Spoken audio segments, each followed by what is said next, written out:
kembali di channel saya. Pada kali ini kita akan membahas tentang penulisan unsur serapan dan penggunaan tanda baca. Dalam perkembangannya, bahasa Indonesia menyerap unsur dari berbagai bahasa lain, baik dari bahasa daerah maupun dari bahasa asing, seperti Sanskerta, Arab, Portugis, Belanda, dan Inggris.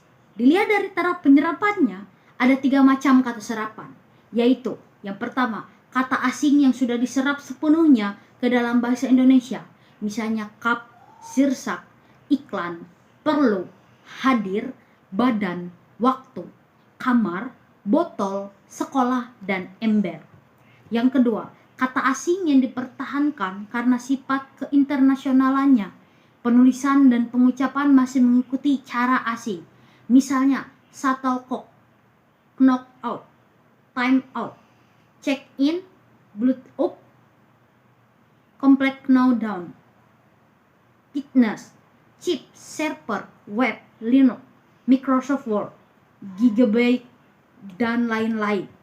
Yang ketiga adalah kata asing yang berfungsi untuk memperkaya peristilahan, ditulis sesuai dengan EYD, misalnya komputer atau computer, kalkulasi atau calculation, matematika atau matematik, inflarasi atau infiltrasi, influenza atau influenza, bisnis atau business, dan karakter atau character.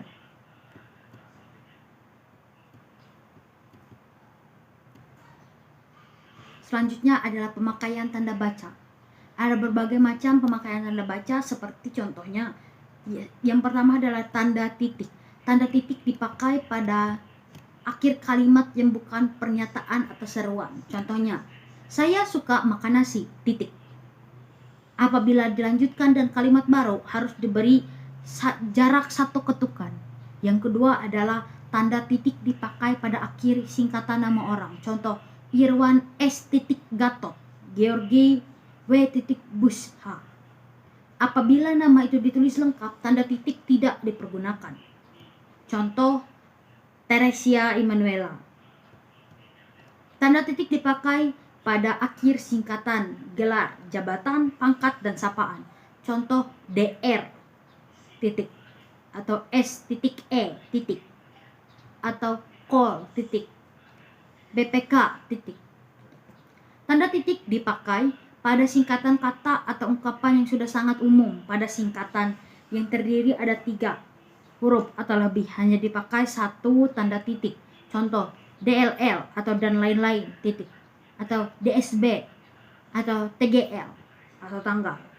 Tanda titik dipakai untuk memisahkan angka jam dan detik yang menunjukkan waktu atau jangka waktu. Contoh, pukul 7.10.12.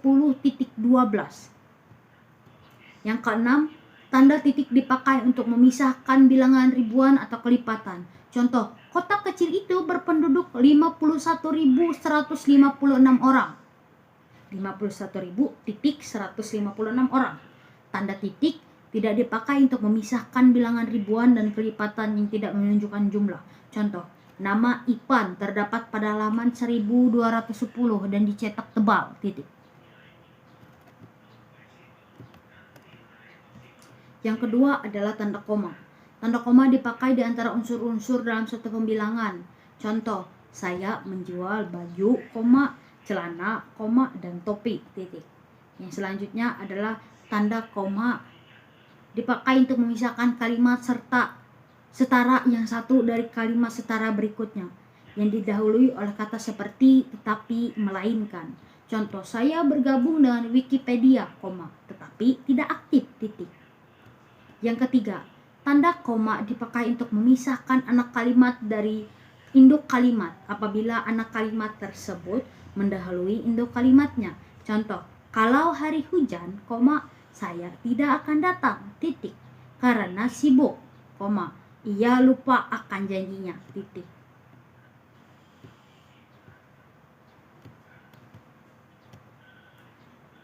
Selanjutnya adalah tanda titik koma. Tanda titik koma dapat dipakai untuk memisahkan bagian-bagian kalimat yang sejenis dan setara. Contoh, malam makin larut. Titik koma, Kami belum selesai juga, titik. Tanda titik koma dapat dipakai untuk memisahkan kalimat yang setara di dalam suatu kalimat majemuk sebagai pengganti kata penghubung. Contoh, ayah mengurus tanamannya di kebun, titik koma. Ibu sibuk bekerja di dapur, titik koma. Adik menghafal nama-nama pahlawan nasional, titik koma. Saya berdiri sedang asik menulis laporan makalah bahasa Indonesia, titik. Tanda titik dua. Tanda titik dua dapat dipakai pada akhir suatu pernyataan lengkap bila diikuti rangkaian atau pemberian. Contoh, kita sekarang memerlukan perabotan rumah tangga, titik dua, kursi, koma, meja, koma, dan lemari, titik. Fakultas ini mempunyai 2 jurusan, titik dua, ekonomi umum dan ekonomi perusahaan. Tanda titik dua dipakai sesudah kata atau ungkapan yang memerlukan pemberian. Contoh, ketua titik dua Supian Sauri, wakil ketua titik dua Septian, sekretaris titik dua Kurniasari, bendahara titik dua Maharani. Yang ketiga adalah tanda titik dua dipakai dalam teks drama sesudah kata yang menunjukkan pelaku dalam percakapan. Misalnya, Cia titik dua, jangan lupa perbaiki halaman bantuan Wikipedia. Andre titik dua, siap bos. Yang keempat, tanda titik dua dipakai di antara jilid atau nomor halaman, di antara bab dan ayat dalam kitab suci, atau di antara anak judul suatu karangan. Selanjutnya adalah tanda hubung. Tanda hubung yang menyambung unsur-unsur kata ulang. Contoh, anak, berulang-ulang, kemerah-merahan. Tanda ulang singkatan seperti pangkat 2 hanya digunakan pada tulisan cepat dan notula dan tidak dipakai pada teks karangan. Yang kedua adalah tanda hubung menyambung huruf kata yang dieja satu dan bagian tanggal. Misalnya T, E, N, G, U, R, US, 8, 4, 1973. Selanjutnya adalah tanda pisah, titik, koma, strip. Tanda pisah M membatasi penyisipan kata-kata atau kalimat yang memberikan penjelasan khusus di luar bangun kalimat.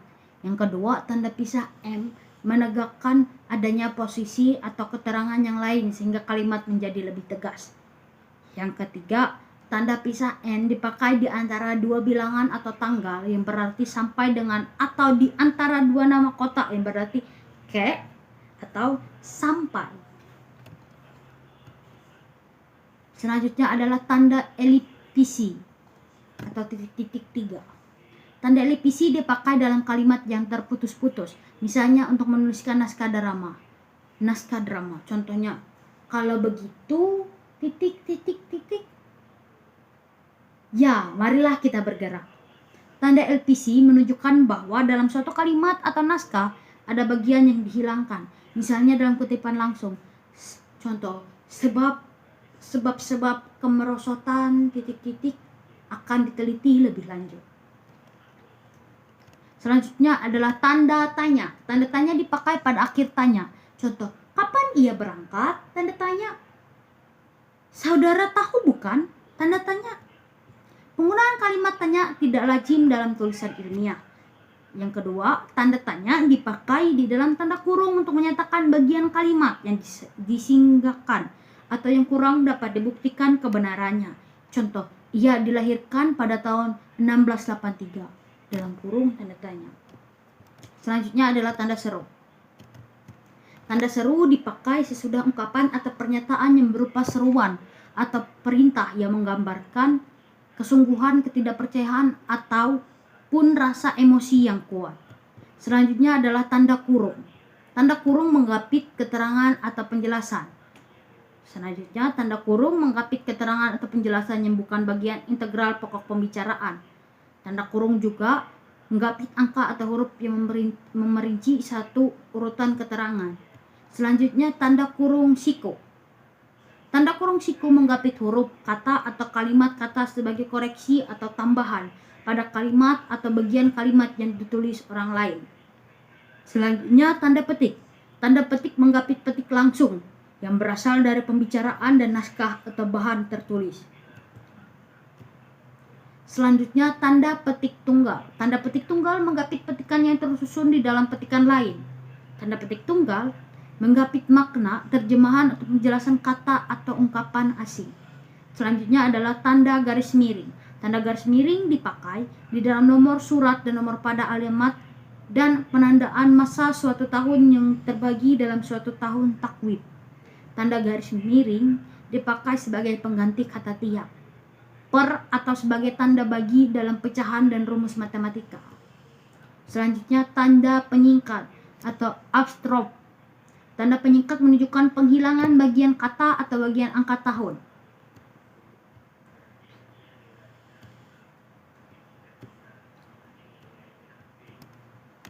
Kesimpulannya adalah kata serapan adalah kata yang berasal dari bahasa asing atau bahasa daerah.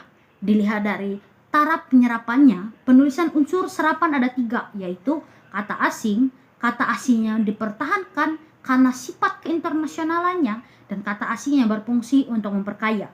Selanjutnya, penggunaan tanda baca sangat berarti dalam bacaan tulisan.